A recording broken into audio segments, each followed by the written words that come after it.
Hello विद्यार्थियों, आज से हम कक्षा 10वीं की गणित शुरू करने जा रहे हैं, जिसमें आज हम एक अध्याय गणित में एक अध्याय का उदाहरण नंबर 2 सॉल्व करने जा रहे हैं। प्रश्न है, संख्याओं 6 और 20 के अभाज्य गुणनखंड विधि से एचसीएफ और एलसीएम ज्ञात कीजिए। तो हम इसका अभाज्य गुणनखंड विधि से एचसीएफ और एलसीएम ज्ञात करेंगे। सबसे पहले हम 6 और 20 का एलसीएम निकाल लेंगे। एलसीएम कुछ इस तरह निकालेंगे।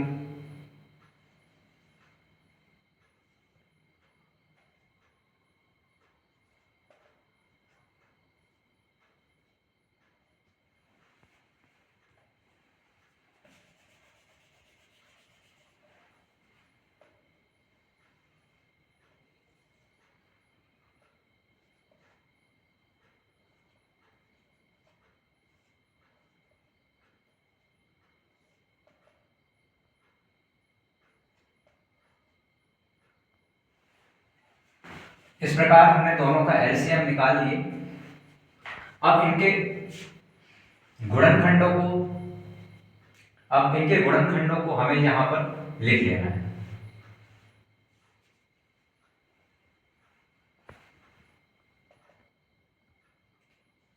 छह के गुणनखंड लिख लेंगे सबसे पहले 2 गुणा 3। फिर उसके बाद 20 के गुणनखंडों को लिख लेंगे। 20 बराबर 2 गुणा 2 गुणा 5। अब हम इसको घात के रूप में सरल कर सकते हैं, तो इसे घात के रूप में सरल करेंगे। इसे हम लिख सकते हैं 2 की घात 2 गुणा 5। ये हमने गुणनखंड लिख लिए हैं 6 और 20 के। अब हम सबसे पहले क्या करेंगे, एचसीएफ निकालेंगे। एचसीएफ बराबर का साइन लगाएंगे। एचसीएफ निकालने के लिए सबसे पहले हम देखेंगे कि यहां पर उभयनिष्ठ संख्या कौन सी है। यहां पर उभयनिष्ठ संख्या है 2। 2 यहां पर भी है, 2 यहां पर भी। इस उभयनिष्ठ संख्या में हम सबसे छोटी घात वाली संख्या देखेंगे। तो हम यहां पर देख रहे हैं कि सबसे छोटी घात वाली संख्या है 2। तो इसका एचसीएफ हो जाएगा आपका 2। इसके अलावा कोई उभयनिष्ठ संख्या है ही नहीं, तो इसका जो एचसीएफ होगा वो होगा 2। अब इसके बाद हम निकालेंगे एलसीएम। एलसीएम बराबर का साइन लगाएंगे। अब एलसीएम में हम क्या करेंगे, सबसे पहले उभयनिष्ठ संख्या तो देखेंगे ही, लेकिन उभयनिष्ठ संख्या में भी हम सबसे बड़ी घात वाली संख्या देखेंगे। तो यहां पर हम देखेंगे कि उभयनिष्ठ संख्या कौन सी है। हमें पता है कि उभयनिष्ठ संख्या क्या है, 2 है। यहां पर देखेंगे ये 2 यहां पर भी है, 2 यहां पर भी।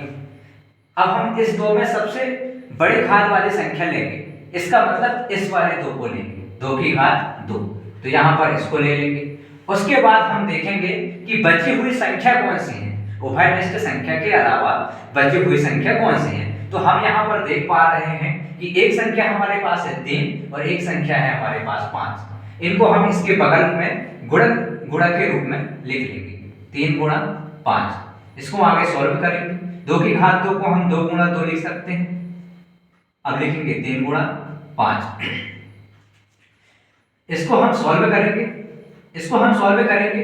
गुणा करेंगे इनका सबका आपस में। तो हम पाएंगे कि 5 दिया 15, 15 दूनी 30 और 30 दूनी 60। इस प्रकार हमने एलसीएम भी ज्ञात कर लिए है। इस प्रकार हम देख पा रहे हैं कि 6 और 120 का एचसीएफ आ गया 2 और एलसीएम आ गया 60। इसको हम अंडरलाइन भी कर देंगे यहीं पर।